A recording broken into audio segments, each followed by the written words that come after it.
So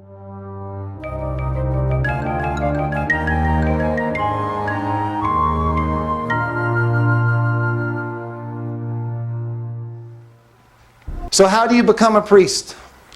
Well, you're born into it, consecrated at 20 years of age, if you fit all the requirements. Not every Levite or, Aaronic priesthood member or whatever were anointed as a priest. If they didn't meet the standards, they weren't anointed. Or you could take a Nazarite vow. The Nazarite vow was one way to become a priest. The Nazarite vow, you are holy or set apart unto the Lord. You know, the only other group of people holy unto the Lord were the priests. That's what the Torah constantly says.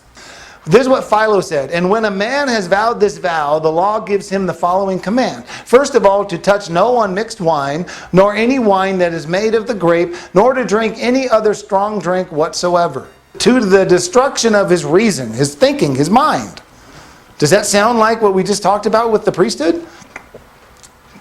Considering that during this period, his reason also is dedicated to God.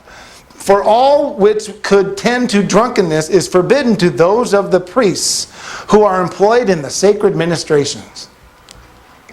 The Jewish Virtual Library says the same thing. In the person of the Nazarite, the layman is given the status resembling that of the priest. In fact, right after the Nazarite vow is the Aaronic blessing. Is that coincidence? Now, the scripture does not specifically say that the Nazarite vow is to become a priest. But the judges in the time of Judges, we know Samson took a Nazarite vow. Most of the Nazarites we know took a vow. Paul took 4 men in to take a Nazarite vow in the temple in the book of Acts. The Nazarite vow. It's a vow to serve in the priesthood. Was a temporary service. So you might do it for months or years. There's always a limit to it. In America, we still do the same. We just call it an oath of office. And it is usually temporary. 4 years, 7 years, 8 years. Sometimes it's for life. But we do the same thing. The spirit of this law is the same thing. We don't do all the offerings, but we pretty much do the Nazarite vow to go into service in the government. Number 1, you shall abstain from all alcohol just like the priests. You shall cut your hair during the vow. I've suspected, but I haven't been able to connect the dots. You know how in Old English law they wore the wigs with the long hair? I'm trying to find a connection to that in the Nazarite vow. Instead of growing, I don't know if it was the right thing to do. Instead of growing their hair long, when they were sitting as a judge, they wore the wig. And I'll bet you there's a connection, I just can't find it. You shall not touch a dead body during the vow. It sounds like the priesthood.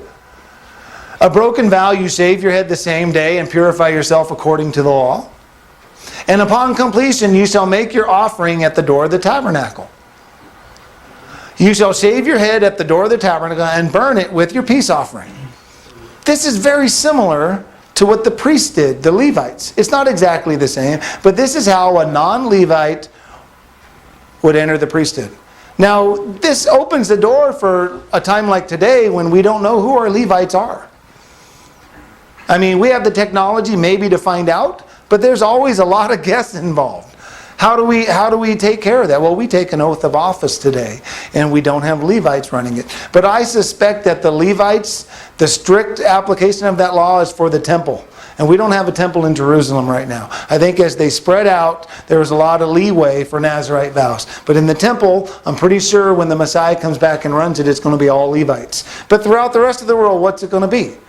Do we have enough Levites to spread the whole world? The reality is we don't. So that's what the Nazarite vow is for.